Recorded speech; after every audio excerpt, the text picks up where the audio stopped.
सेवेला सुरुवात करण्यापूर्वी थोडासा परिहार देणं वक्त्याचं आद्य कर्तव्य असतं आणि म्हणून आपल्या या श्री क्षेत्र चांगदेव गावामध्ये गेल्या 32 वर्षापासून सुरू असलेला हा अखंड हरिनाम सप्ताह आणि अखंड हरिनाम सप्ताहाचं सुरू असलेलं हे 33वे वर्ष आणि या 33व्या वर्षामध्ये व्यासपीठ चालत असणारे गुरुस्थानी असणारे पुरुषोत्तमजी महाराज मडाखेडकर यांच्या अमृतमय वाणीतून आपण भगवत कथा श्रवण करण्याचा लाभ घेत आहात। त्याचबरोबर कीर्तनाला उपस्थित गुरुस्थानी असणारे माझ्यावर नितांत प्रेम करणारे हरिभक्तपरायण वाल्मिक महाराज सुरायकर हे सुद्धा कीर्तनाला उपस्थित आहे, त्यांना सुद्धा धन्यवाद देतो। त्याचबरोबर ज्येष्ठ बंधू कृष्णा महाराज, मला ओळखलं ना सर्वांनी, मी चांगदेवचा साहेब बरं का, आम्ही दोघं भाऊ आहे।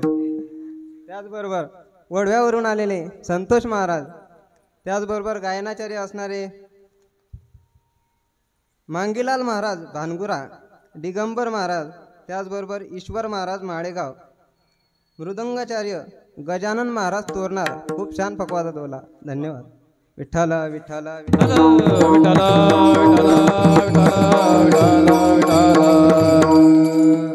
माझ्या वाटेला ही सेवा कशी आली हे थोडक्यात सांगतो। आमचे स्नेही, आमचे प्रेमास्तव संबंध असतात गजूभाऊंकडे, यांच्या मार्फत मला ही सेवा मिळाली आणि या सेवेचे यजमान जे आहेत ते हरिभक्तपरायण बाळू सीताराम कोळी, त्यांचे चिरंजीव दुर्गेश कोळी यांची ही सेवा आहे। विठ्ठल विठ्ठल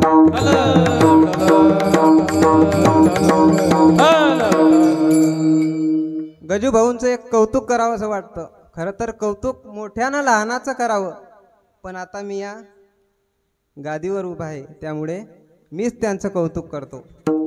आपल्या गावामध्ये कित्येक वर्ष झाली तरुण मंडळी एकत्रित येतच नव्हती, येत होती का? नाही। झाली तरी लग्नासाठी कीर्तनासाठी येत होती का? नाही, येत नव्हती। पण आता तुम्ही प्रत्येक शनिवारी येऊन बघा, पूर्ण गावातील तरुण मंडळी इथं हनुमान चालिसाच्या पाठासाठी हजर असते। हे काम जर कोणी केलं असेल तर आमचे हरिभक्तपरायण गजू भाऊ यांनी केलं, यांच्यासाठी एकदा टाळ्या। विठ्ठल विठ्ठल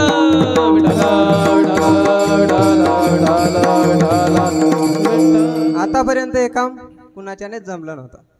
हा पत्रा, एंगल वगैरे आणले हे सर्व यांच्यामुळे समाजाने प्रतिसाद दिला त्यांना, पण करणारं कोणीतरी पाहिजे म्हणून त्यांनी पुढाकार घेतला, म्हणून त्यांचा सिंहाचा वाटा आहे। विठ्ठल विठ्ठल विठ्ठल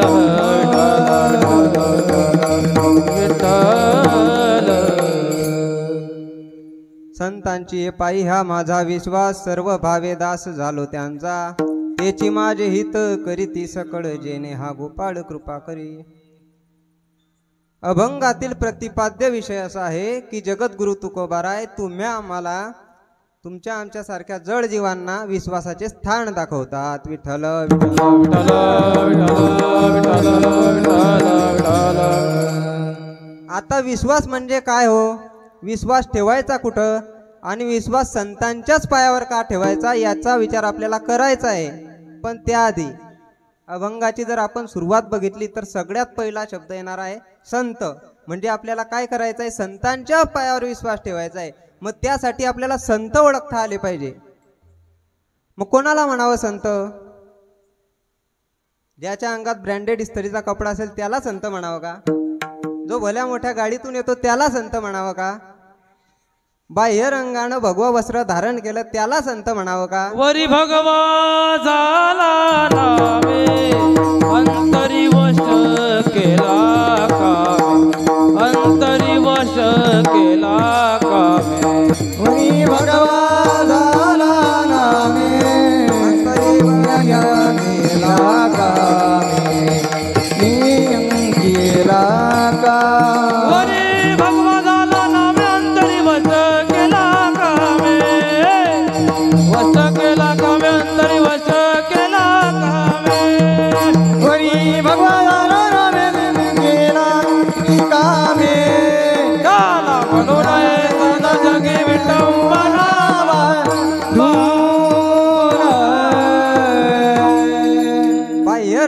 भगवं वस्त्र धारण केलं तरी संत होत नाही. आमच्या आईसाहेब मुक्ताई ताटीच्या अभंगामध्ये सांगतात, वरी भगवा झाला नामे अंतरविषयी केली कामे त्याला म्हणून नव्हे साधू. बाह्य रंगाने भगवं वस्त्र धारण केलं आणि त्याचे कर्म जर बघितले सांगावंच वाटत नाही. विठ्ठल विठ्ठल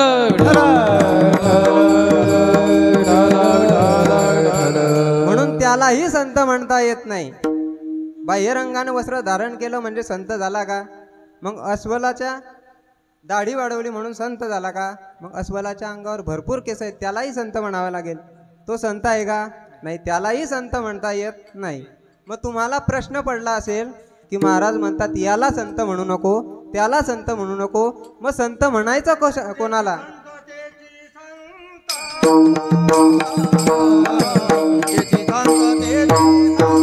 तेची संत तेची संत तेची संत तेची संत तेची संत तेची संत तेची संत तेची संत तेची संत तेची संत तेची संत तेची संत तेची संत तेची संत तेची संत तेची संत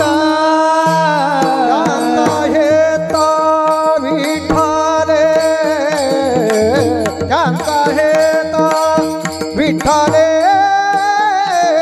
निनती काही काना डोना निनती काही काना डोना यांचाही विठ्ठले विठ्ठले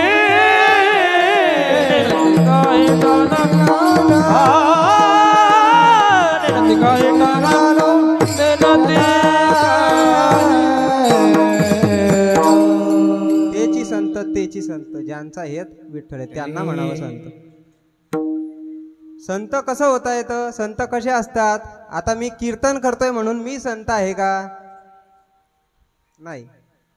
कीर्तन करता आलं म्हणजे संत होत नाही. भगवत कथा वाचता आली म्हणून संत होत नाही. मग संत म्हणावं कोणाला? तुम्हाला प्रश्न पडला असेल, याला संत म्हणू नका, त्याला संत म्हणू नका, संत कोणाला म्हणावा? कारण दोन्ही कसे दिसायला सारखे. संत आणि असंत दोघं कसे दिसतात? सारखे दिसतात.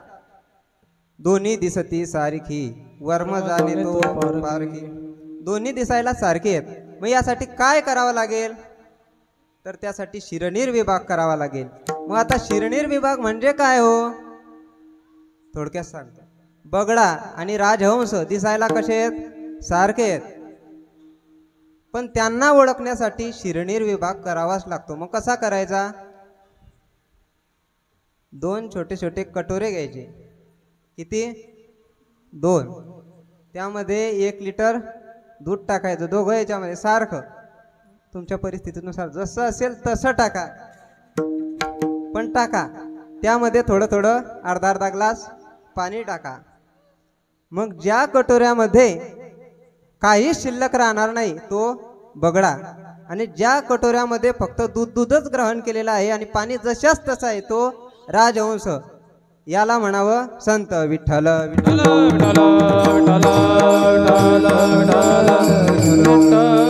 याला म्हणतात शिरनीर विभाग. मग तुम्ही म्हणत असाल महाराज हे फार डोक्यावरनं जात आहे का? दूध आणायचं, कटोऱ्यात ठेवायचं, तो बगडा केव्हा येईल, राजहंस केव्हा येईल, त्याची वाट कोण पाहणार? मग त्यासाठी एकदम सोपं सांगतो. मग काय करायचं? चला माऊलींकडे. आळंदीला आले. दर्शन प्रदक्षिणा केली. माऊलीच्या मंदिरामध्ये गेले. माऊलींना विचारलं, माऊली तुमच्या दृष्टीने संतांची व्याख्या सांगा. तर माऊली सांगतात, अरे तुला सगळं ऐकतच पाहिजे असतं म्हणे, कधीतरी कष्ट करत जा. काय करायचं? ज्ञानेश्वरी उघडली. काय करायचं? 12वा अध्याय काढ. पहिलीच वही वाच. काय? जय जय वो शुद्धे उदारे प्रसिद्धे अनवरत आनंदे वर्षती. संत कसा असला पाहिजे? उदार असला पाहिजे असं माऊली सांगतात. हे झालं माऊलींचं. निळोबारायांकडे जर गेलं तर आत्ताच प्रमाण देऊन झालं. तर ते सांगतात तेची संत तेची संत ज्यांचा हेत विठ्ठली, ज्यांचा हेत विठ्ठली, ज्यांचा हेत विठ्ठली. तेची संत ज्यांचा ज्यांचा हित विठ्ठले ज्यांचा हित विठ्ठले तेची संत ज्यांचा हेत विठ्ठले.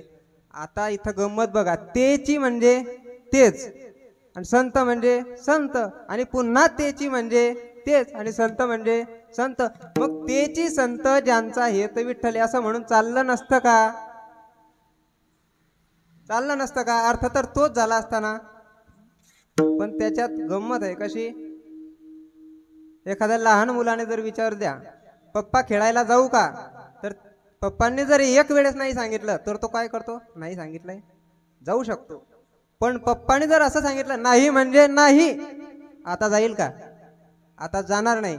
मग त्यावेळेस निळोबारायांना माहिती होतं पुढे संसारामध्ये इतके लोक लीन होणार आहेत की त्यांना एकदा सांगितल्यावर कळणार नाही, म्हणून निळोबारायांनी 2 वेळा सांगितलं तेची संत तेची संत तेचे संत तेचे संत संत तेचे संत ज्यांचा हेत विठ्ठले ज्यांचा हेत विठ्ठले ज्यांचा हित विठ्ठले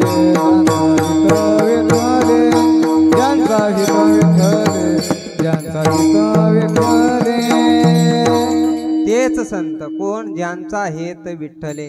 त्यांचा हेतू फक्त विठ्ठलच असतो. विठ्ठल जडी स्थळी भरला रीता ठाव नाही उरला आजी म्या दृष्टीने पाहिला विठ्ठलची विठ्ठल.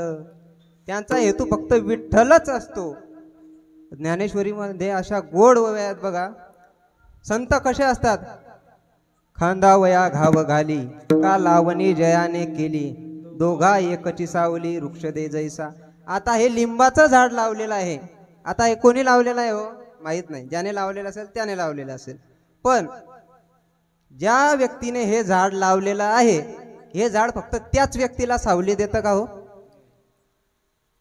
सर्वांना देतं. आणि जो कापायला येणार आहे त्याला असं म्हणतं का? नाही नाही, हे मला कापणार आहे, याला सावली देणार नाही, याला फळं देणार नाही, असं आहे का? नाही. मग संत कसे आहेत? झाडासारखे असतात. अजून संत कसे आहेत? अजून एक सुंदर ओवी आहे का अगावरी फोडावया लागी का लोह मिळो परिसाचे अंगी. अगावरी फोडावया लागे का लोह मिळो परिसाचे अंगी का जे मिळतीये प्रसंगी सोनेची होईल. गोड होईल बघा. लोखंडाची कुऱ्हाड होती आणि असा समोर परीस होता. त्या लोखंडाच्या कुऱ्हाडीने विचार केला की या परीसाने आपल्याकडे यावं किंवा आपण परीसाकडे जावं आणि चुकून जरी धक्का लागला तरी आपलं काय होणार आहे? सोनं होणार आहे. म्हणजे आपली जात काय नष्ट होणार आहे. आता आपल्यासाठी सोनं झालं तर आपल्याला फार चांगलं आहे. पण लोखंडाच्या दृष्टीने जर विचार केला तर लोखंडाला कसं वाटतं? आपली जात नष्ट होईल, आपल्याला सोनं लोखंड कोणी म्हणणार नाही, काय म्हणतील? सोनं आहे. मग त्यांनी विचार केला काय करायचं. ते कुऱ्हाड त्या कुऱ्हाडींमध्ये गेली दुसऱ्या, त्यांची मीटिंग भरली. अशा भलत्याच कुऱ्हाडी असतात, त्यांची मीटिंग भरली आणि त्या मीटिंग भरल्याच्या नंतर त्या कुऱ्हाडीने हा विषय तिथं मांडला. काय म्हणे? हे बघा समोर परीस आहे आणि त्याला जर चुकून सुद्धा धक्का लागला तर आपली जात नष्ट होते म्हणे. मग काय करायचं आहे? तुझं काय मत आहे? आता प्रत्येकाचे घराघरात बाहेर समाजात प्रत्येक ठिकाणी वेगवेगळे विचार असतात. मग काय करायचं? काही नाही म्हणे, ह्या परिसाचे 2 भाग करायचे म्हणे. एक करणार कोण? म्हणे जो बोलतोय तो करणार. आता हा सांगतो ना 2 भाग करायचे तर मग हाच करेन. ती कुऱ्हाड म्हटली ठीक आहे मी करणार, पण तुम्ही काय करा फक्त पाठीमागे या, मी घाव टाकला की तुम्ही घाव टाका. निघाले, आले परिसाकडे. असा घाव टाकला गावरी फोडावया लागी का लोह मिळो परिसाचे अंगी का जे मिळतीये प्रसंगी सोनेची. घाव टाकला बरोबर काय झालं? सोनं झालं. लोह लागे परिसांगी तोही भूषण झाला जगी तोही भूषण झाला जगी तोही भूषण झाला जगी.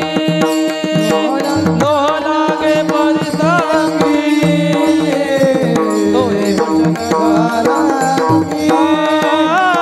तोही भूषण झाला जगी. तुझे महिला लागे परिसांगी तोही भूषण झाला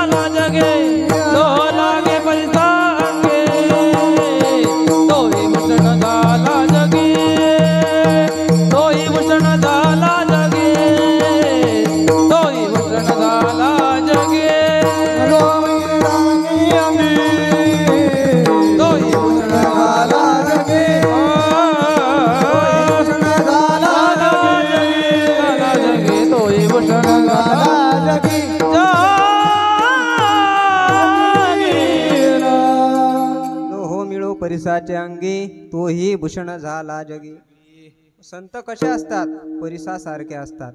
जगाच्या कल्याणा संतांच्या विभूती जगाच्या कल्याणा संतांच्या विभूती जगाच्या कल्याणा संतांच्या विभूती जगाच्या कल्याणा संतांच्या विभूती देह कष्ट विद्ये परोपकारे कष्टाविधी परोपकारी देह कष्टाविधी परोपकारी जगाच्या कल्याणा संतांच्या विभूती देह कष्ट विधी परोपकारे देह कष्ट विधी परोपकारे जगाच्या कल्याणा संतांच्या विभूती देह कष्ट विधी परोपकारे देह कष्ट विधी परोपकारे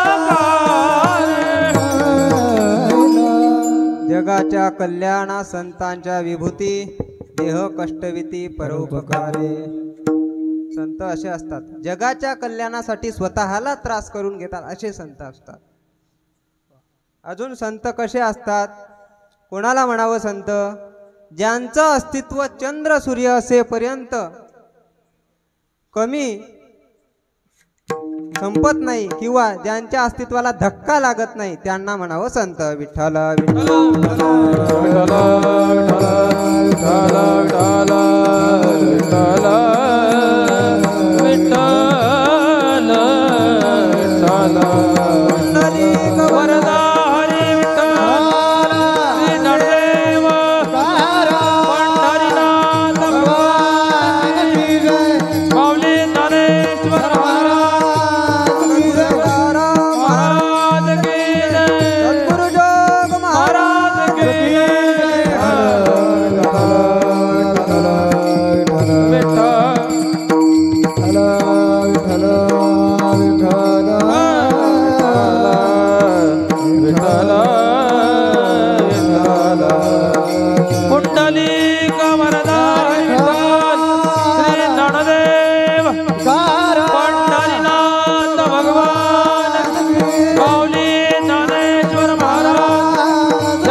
आता आपण संत ओळखले.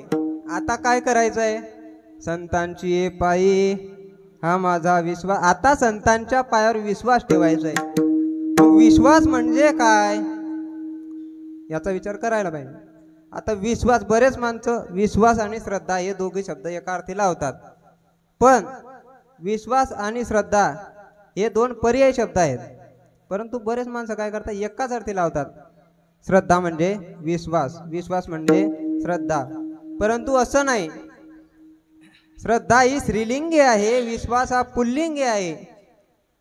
ती श्रद्धा, तो विश्वास. मला सांगा, आपल्या गावामध्ये एखाद्याला मुलगा झाला आणि आपल्याकडे फक्त दोनच नाव आहेत, कोणकोणती? श्रद्धा आणि विश्वास. तर आपण कोणतं नाव ठेवणार? पोरगा झाला तर कोणतं नाव ठेवणार? विश्वास ठेवणार. का? नावच पुल्लिंगी आहे. मुलगी झाली तर श्रद्धा. का? नावच स्त्रीलिंगी आहे. विठ्ठल विठ्ठल. श्रद्धेमध्ये चढ उतार आहे, विश्वास सारखा आहे. श्रद्धेचा जन्म आहे, विश्वास अजन्म आहे. श्रद्धा ही आंधळी असू शकेल, विश्वास जागरूक आहे. विठ्ठल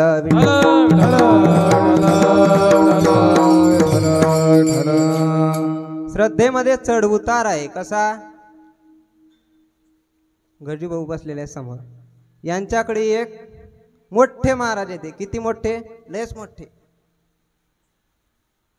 मग ते महाराज यायचे, यांची त्यांच्यावर अपार श्रद्धा होती. मग हे काय करायचे? गावामध्ये आल्याच्या नंतर, चला बाबा बाबा यांच्या घरी गेल्याच्या नंतर हे काय करायचे? त्यांची परंपरेनुसार जी पाद्यपूजा वगैरे असेल ते करायचे. त्यांना भोजनासाठी आमंत्रित करायचे. मग त्यांनाच भोजन द्यायचे का? आता यांच्याकडे जेवण होतं, शेव भाजी होती, काय काय होतं? बासुंदी होती, पापड होते, भजी होती, असे पदार्थ केले होते. तसे त्यांनीही केले होते. मग त्यांना बोलवायचे. त्याची अपार श्रद्धा होती. एके दिवशी काय झालं, गजी भाऊ असे हॉटेलवर उभे होते, हे आपल्या हॉटेलवर इथं उभे होते आणि त्यांच्या समोरून ते महाराज जात होते. कोणते? जे त्यांना घरी बोलवायचे, ज्यांना तुम्ही घरी बोलवायचे ते महाराज तुमच्या समोरून जात होते. मग जात असताना यांच्याजवळ गजू भाऊंचा मित्र सुद्धा उभा होता.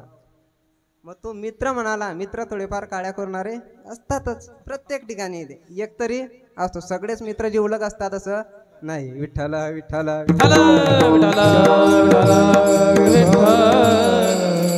मग त्या मित्राने काडी लावली. कशी? का हो गजू भाऊ, हे महाराज तुमच्याकडे यायचे, यांची तुम्ही पाद्यपूजा करायचे, जेवणासाठी बोलवायचे, त्यांच्या ताटाभोवती रांगोळी काढायची, त्यांना साष्टांग दंडवत घालायचे, आणि आता हे तुमच्या समोरून जात आहेत तर तुम्ही त्यांना साधा जे हरी करत नाही, रामकृष्ण हरी करत नाही. गजू भाऊ म्हटले, त्याचं तोंड सुद्धा बघणार नाही आणि त्याला जे हरी सुद्धा करणार नाही. का? त्या महाराजांमधले काहीतरी दोष कळाले असतील. दोष कळाली म्हणून श्रद्धा कमी झाली. असेच एक महाराज होते. हे माणसं म्हणायला लागली, का हो गजू भाऊ, ते महाराज तुमच्या घरी यायचे ना? तो म्हटले, हो का, काय झालं? काही नाही म्हणे. 8 दिवसापूर्वी त्यांनी मला असं सांगितलं की तुमच्या जीवनात जास्तीत जास्त 4 ते 5 दिवसात असा असा योग येणार नाही, येणार आहे. कसा? तुमच्या मुलाचं लग्न जुळणार आहे. त्यांना तर असं झालं, उजळले भाग्य आता. तसा योग आला. मग म्हणे तसेचे तसंच झालं म्हणे. त्यांनी सांगितलं 8 दिवसाच्या आधी 4 दिवस काय 3च दिवस झाले, लगेच स्थळ आलं, लगेच पक्क झालं, सगळं ओके झालं. मग म्हणे, हो काय झालं? हे पठ्ठ्याचे गुरु आहे. छातीवर हात ठोकून सांगायला लागले. का घडलं असं? तर गुण कळाले, महाराजांचे गुण कळाले की ज्यांनी जसं सांगितलं तसंच्या तसंच झालं बघा. म्हणून श्रद्धेमध्ये चढ उतार आहे, विश्वास सारखा आहे. एकदा का पिंट्याला सांगू द्या, हे बघ बाळा, हे तुला गोळ्या बिस्किट खायला देतात ना, गोळ्या बिस्किट पूर्वी द्यायचे हो, आता मोबाईल लागतो. हे तुला मोबाईल देतात ना रोज, हे तुझे कोण? पप्पा. मग अख्खा तालुका जरी विरोधात गप्पा मारायला लागला तरी पप्पा म्हणजे पप्पा. विठ्ठल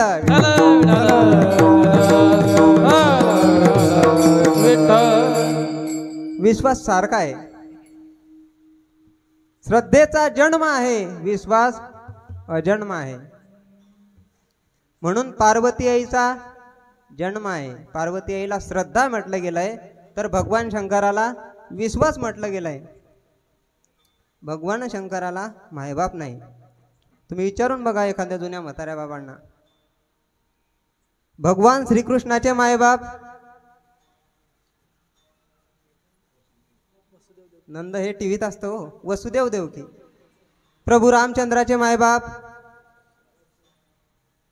दशरथ कौशल्या. महादेवाचे मायबाप, इथं मोठा मोठा पंडित गप्प बसतो महाराज, तर आपण कुठं आहे? कारण तुम्ही घरी गेल्यावर कॅलेंडरला चेक करून बघा, महादेव जयंती दिसते का? महाशिवरात्री दिसेल, महादेव जयंती सापडणार नाही. तुम्ही अजून विचारू शकता. प्रभू रामचंद्रांचा जन्म महिना सांगा, चैत्र शुद्ध नवमी असं सांगा. हा. प्रभू श्रीकृष्णाचा जन्म श्रावण मध्य अष्टमी. महादेवाचा जन्म, महादेवाचा जन्म कोणाला माहिती का? उत्तर माहिती असेल तर सांगा, बक्षीस ठेवतो 10,000 रुपये. कीर्तन झाल्या झाल्या लगेच हे पाकिट तुम्हालाच. विठ्ठल विठ्ठल विठ्ठल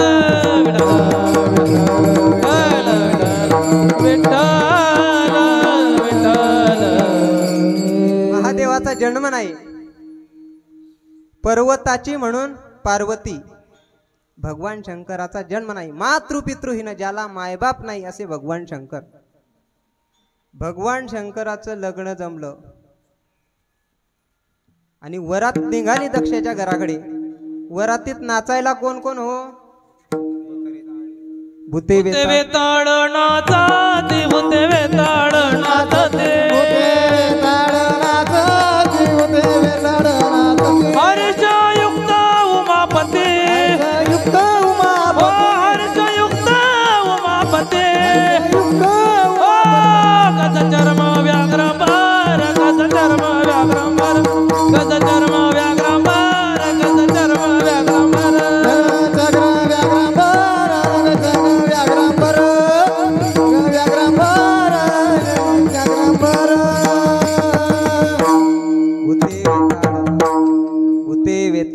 नाचती. वरातीत नाचायला कोण? भूत.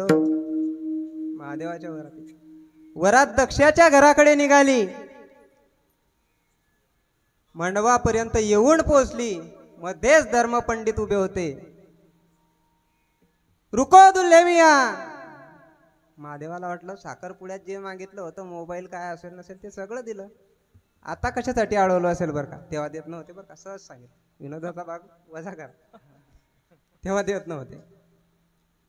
का अडवलं असेल बरं का? धर्मपंडित म्हणाले, हमारे यहाँ का रिवाज है, 3 पीढ़ियों का नाम बोलना पड़ता तो शादी होगी. आता काय झालं असेल हो? ज्याला मायबापच नाही तर 3 पिढ्यांचं नाव सांगे कुठून? महादेवांना प्रश्न पडला, आता काय करायचं? पण त्यांच्यासोबत करवला म्हणून नारदजी आले होते. व त्यांनी विचार केला, आता काय करायचं? नारदजींचा सहारा घ्यायचा. हळूच एक पाऊल मागे टाकलं. नारदजींच्या कानात सांगितलं, अरे वो तो 3 पीढ़ियों का नाम पूछ रहे हैं, क्या करे? नारदजी म्हटले, देखो भगवान शिवजी, जब मैं आपके साथ तो चिंता की क्या बात, मी आहे ना तुमच्या सोबत. अरे वो पिताजी का नाम पूछ रहे हैं, क्या करे? नारदजी बोलले, पिताजी का नाम बिरंची बोलो. महादेवांना राग आला, अरे बिरंची क्या मेरा बाप है क्या? त्यांना बापच नव्हता.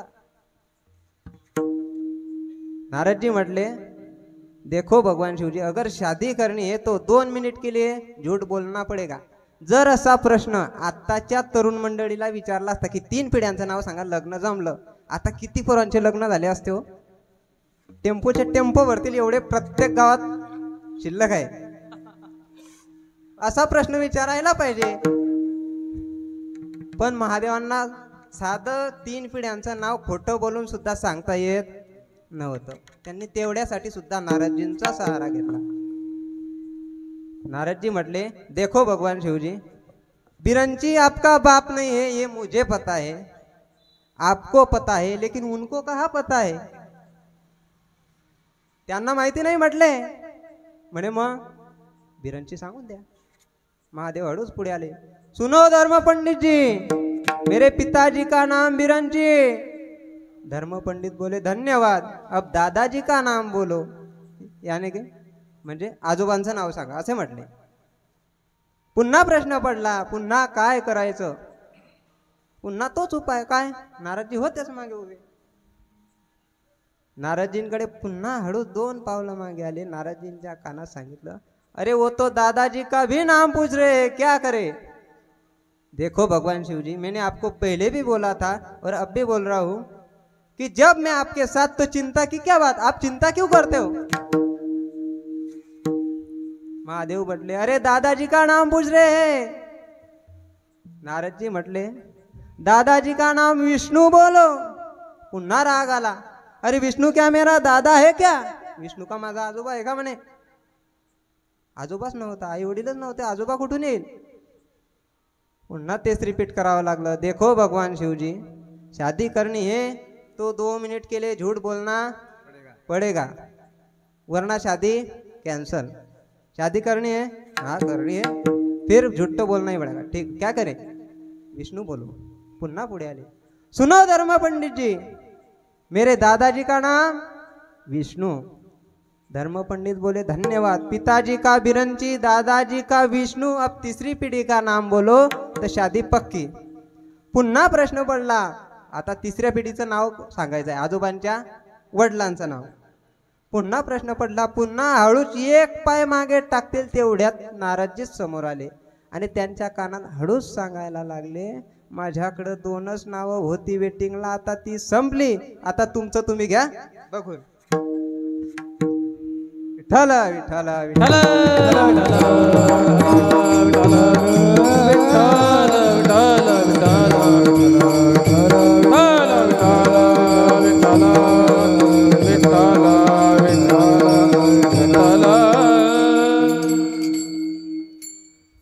नारदजींनी हात काढून टाकला. आता काय करायचं? महादेवांना प्रश्न पडला, कारण खोटंच बोलता येत नव्हतं. तेवढ्यासाठी तर नारदजींचा सहारा घेतला, पण आता नारदजींनीच हात काढला, तर आता काय करायचं? लालबुंद झाले, डोक्याचा घाम कमरेपर्यंत येऊन पोहोचला महाराज. लालबुंद डोळे झाले, डोळे मोठे मोठे व्हायला लागले. इकडे धर्मपंडित घाई करताय, जल्दी बोलो दुल्हे मियाँ, मुहूर्त निकल रहा है.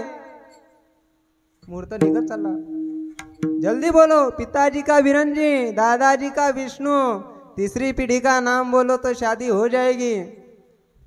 राग आला, रागाच्या भरात जोरात सांगायला लागले, सुना धर्म पंडित जी, मेरे पिताजी का नाम बिरंजी, दादाजी का विष्णु, और उन दोनों का बाप में भगवान शिव शंकर, शादी करनी है तो करो वरना मुझे हैरान मत करो, मैं मेरे घर चले जाता हूँ. विठ्ठल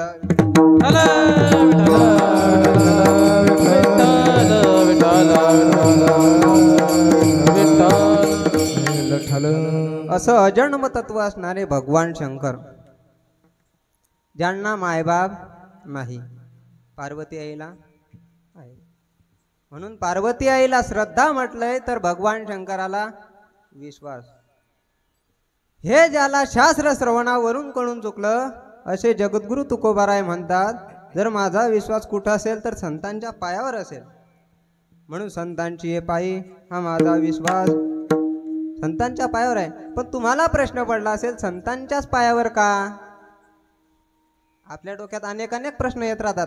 आता कित्येक लोक आहे यांच्या डोक्यात वेगवेगळे प्रश्न, असंच का तसंच का, याचं उत्तर बघू. तर सत्संगेन परम प्राप्य दुस्तरम तरते चिरात, तस्मादती प्रयत्नेन सत्संगम सततम करू. भगवान स्वतः म्हणतात, सत्संगती वेगळे जाण, तात्काळ पावावया माझे स्थान, अनेक नाहीच साधन सत्य जाण उद्धवा. संतांची भेट झाल्या वाचून भागत नाही, तसेच संतांची भेट सहजासहजी होत नाही. बहुअवघड आहे संत भेटी, बहुअवघड आहे संत भेटी, बहुअवघड आहे संत भेटी, बहुअवघड आहे संत भेटी, बहुअवघड आहे संत भेटी, बहुअवघड आहे संत भेटी, बहुअवघड आहे संत भेटी, बहुअवघड आहे संत भेटी. परी जग जेठी, परी जग जेठी करुणा केली, बहुअवघड आहे संत भेटी, बहुअवघड आहे संत भेटी, बहुअवघड आहे संत भेटी, बहुअवघड आहे संत भेटी. बहुअवघड आहे संत भेटी, परी जग जेठी करुणा केली, परी जग जेठी करुणा केली.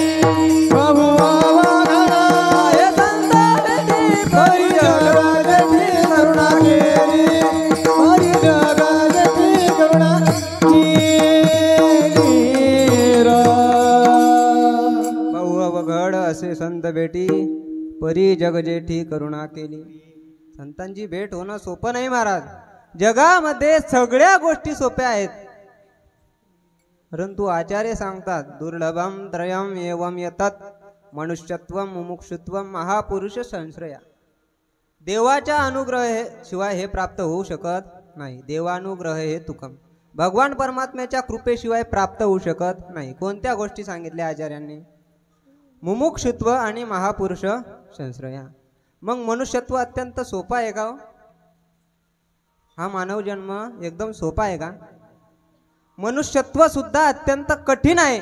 आता आपल्याला मिळालंय म्हणून आपल्याला त्याचं महत्व काही कळत नाही, नाहीतर मनुष्यत्व अत्यंत कठीण आहे. किती कठीण आहे? नरदेह दुर्लभ जाना, नरदेह दुर्लभ जाना, शतवर्षाची गणना, वर्षाची गणना,